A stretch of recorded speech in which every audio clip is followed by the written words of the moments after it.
Afternoon, Chef. My name is Helen Martinez, and today I'm going to talk to you about the pasta. Talking about the history, there's the common belief that Marco Polo was the one who brought the pasta from China to Italy in the 13th century. As he mentions in his book, The Travels of Marco Polo, the introduction of a new plant that was able to produce flour. As is well known, in China, they were making noodles, food like the shape of noodles, around the 3000 BC. But several years later, they found that an Etruscan thumb, part of the Etruscan civilization, which was mostly based around the Italian region, they were found that the thumbs there were designs of natives making what it looks to be pasta. So it's hardly believable to think that Marco Polo brought the pasta to Italy in the 13th century. Moving forward in time, we have the pasta during the Middle Ages or the Renaissance era. During this period of time, it became popular for the food to be sweet tasting, so the pasta was mostly seasoned with cheese and spices like cinnamon, sugar, and so on. The King Richard II of England published a cooking book called The Form of Curie. In his book, he mentions some recipes like macraws and lasagne, which can be described today as the macaroni and cheese and lasagna. So, how the English had access to the pasta and the Italian dishes if Italia was far away, right? Well, the Italian food found its way to settle in England thanks to the Italian merchants and bankers, especially from the regions of Lombardy and Tuscany. The cultural exchange between these two countries took place mostly in the south of England. Thanks to this, the English were able to collect recipes from the Italians like ravioli, macaroni, the lasagna, and so on. Well, as I just mentioned, the cultural exchange between England and Italy was just an example of it. The cultural exchange actually happened between all those European countries, so the popularity of the pasta was actually increasing at the time. When the English came to America to colonize, they brought pasta with them because was one of the most easiest dishes to make, but because of the lack of ingredients, the popularity decreased. It was not until several centuries later that Thomas Jefferson popularized the pasta in the 18th century. After he served as an ambassador in France, where he used to eat pasta all the time, he imported the first macaroni machine into the United States in the year 1889. Moving forward in time, the Italian immigration began due to the First World War. So Italians came to America and they mostly settled in New York because the Italians were only able to make the Italian food and they didn't have all the ingredients and spices and herbs that they needed to make what they knew. They needed to be creative and innovative, so they created new dishes like the spaghetti and meatballs and so other foods like that. Now I'm going to talk about the industrial production of pasta. The first industrial production of pasta occurred in Naples in the early 18th century. This was the perfect place to do so due to the natural fluctuated temperatures that were necessary for the drying of the wheat. Nowadays, the industrially produced pasta has just three stages. The raw materials, the manufacturing process, and the quality control. Pasta is made from a mixture of wheat and water. Most factories use semolina flour, which is a coarse ground flour of durum wheat that is high in protein and it was a lower starch content. Other companies or factories may use farina, which is another high quality wheat as well. The addition of eggs to the mixture is unusual, but it may happen. With the eggs provide color, richness, and flavor to the pasta. But according to some laws, there's to be a specific percentage of eggs in the pastas. The manufacturing process has 7 steps. The first one is mixing and kneading.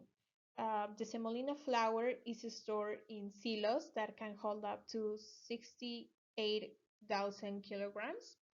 There's some pipes that moves the flour to a mixing machine where the warm water is added as well. And that mixture is then kneaded and to a lumpy consistency. Then it's moved to the next step, which is flavoring and coloring. In these steps, the eggs may or may not be added. Um, some factories may add different vegetable mixtures in order to obtain different pasta colors, like tomato to make red pasta, spinach to make green, carrots to make orange, etc. The dough is next moved to the next step, which is the rolling. Uh, the dough is moved to a laminator where it's pressed into sheets by large cylinders, while at the same time, a vacuum extracts all the water that can be possible from the dough. Then then it moves to the pasteurization. The flattened dough is moved to a steamer where it's heated up to 184 degrees Celsius in order to kill all the bacteria possible from the eggs on the flour. Now we have the cutting process. This process depends of the type of pasta that is going to be produced.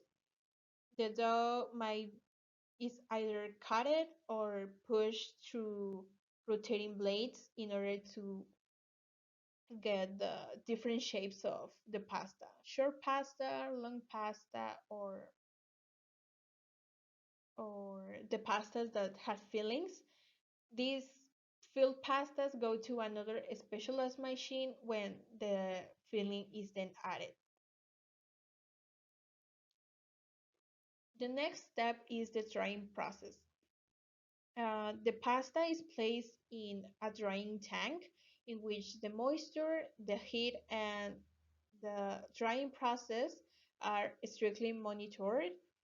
This process may vary from the type of pasta, but it can take from 3 minutes, 3 hours, to 12 hours if necessary. The last step is packaging. The already dried pasta is loaded by machines into stainless steel buckets, which moves them to the packaging station. Then the pasta gets measured by machines into the pre-printed packaging and then it gets sealed and they put it in the boxes for shipping. The last step is quality control. The industrial production of pasta is subjected to federal regulations for food production. Federal inspectors make regular visits to ensure that the process is made according to the government laws. Every company establishes its own standards for the quality, some of which are put into practice by the technicians in the factory. They make several tests for the final product, like the taste of the pasta, the elasticity of it, the texture, the tolerance to overcooking, and how it may taste. Also, the plant workers are required to wear the correct equipment, such as helmets, gloves, coats, glasses, in order to not contaminate the pasta. Now I'm going to talk about the types of pasta. Short pasta is just one of the four categories that exist. It's the one that has the most variety of them in order to catch all the different sauces that can be created in many different ways. The short pasta goes well with thicker and chunkier sauces that may have meat and vegetables, or these are even perfect to make cold pasta salads. Um, the short pasta is made with special molds during the cutting process, as I mentioned before, in order to give them their unique form. Some of the options that exist are campanelle, casarese, fusilli, rotini, farfalle, gemelli, rotelli, rigatoni, and so on and on. The second type of pasta that we have is the long pasta. These large pasta go well with creamy sauces that may have or not small ingredients in it. Some of the types that exist are the capellini, or as most people know it, is the angel's hair. We have the bucatini, which is this one with the holes in it. We have the fettuccine. The spaghetti is the most famous type of pasta in the world.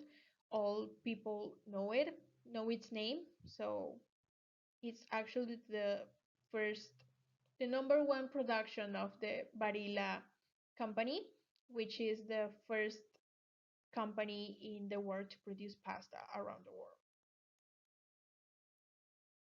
As the third and fourth type of pasta, we have the sheet and filled pasta.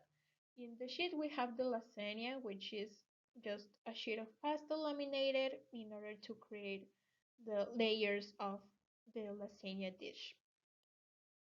Now, the full pasta may or may not have filling already inside of it, which is the case of the ravioli or tortellini, which are filled in the factory. Um, and other pastas are just big enough so the person that's cooking can put the filling of its desire and preference. This can be the case of the jumbo shells, the manicotti, the cannelloni, and etc. Now I'm going to talk about the consumption of the pasta. Italy is the number one producer and consumer of pasta. The average person eats about 23.1 kilograms per capita per year, especially in the south of the country. About 6 out of 10 Italians of all ages eat pasta every single day. Meanwhile, the second most consumer of pasta is the United States, where 9 out of 10 Americans consume pasta. However, they only eat about 9 kilograms per capita per year. Italians prefer to eat short and rich pasta, while other countries like Germany prefer fresh pasta, or in France, they prefer short and smooth pasta. During 2019, the whole world increased its consumption of pasta, where one out of third pasta dishes were Italian. In and in Europe, 3 out of 4 dishes were Italian as well. This increase in consumption allowed the export of pasta in Italy to grow 7.5% compared to the 2018. Now, with the pandemic generated by the COVID-19 virus, there was an increase of consumption of 25% compared to the 2019. This increase only happened in during the first 6 months of the year 2020. Countries like the USA, Canada, Australia, Hong Kong, and Ireland increased their consumption by 40%. There was an 30% increase in pasta on countries like the UK, the Netherlands, and Saudi Arabia. And it was an increase as well of the 20% of consumption of pasta in countries like France, South Korea, and China. This was my presentation for the pasta. I hope you may like it, and thanks for watching. And these are my references.